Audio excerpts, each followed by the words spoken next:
All right, everyone, it's Tuesday morning. It's been a very slow start to our week here, hence why I take projects on like this crap. This is the Lexus wide body kit. Yep.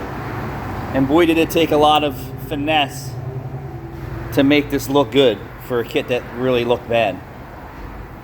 I got all. It was unfortunate that we had to put screws in it. We didn't have any choices because the panels were so warped. Yeah, there was such that it wouldn't. Gap between the panel and the. So the body guy's going to have to fill some holes in. But once we panel bond all the areas that they gave you in the molds, we actually went along the edges and kind of like caulked it. What was nice about it is as it cured, it laid down. So the guy who's going to paint this can actually put the whatever he wants to paint over and make it look seamless.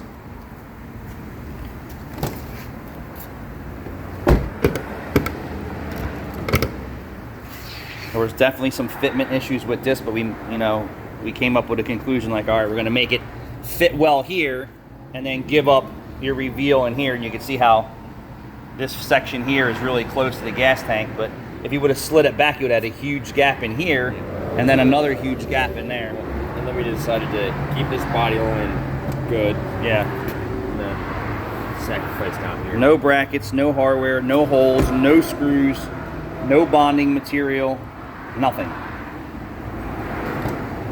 So this side is basically complete. We have to put a screw in the bottom for some rubber. I'm only going to make 2 brackets for this. Okay. There's nothing holding this. I think people think that when they get a wide body kit, it's a daily driver. It's not.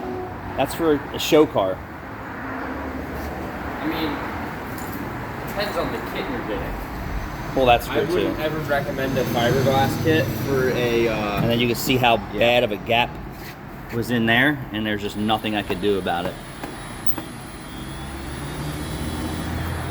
I would never recommend a fiberglass kit for somebody who's daily driving their car. And then after Caleb and I put way more time into the front fenders to get the body lines in the hood,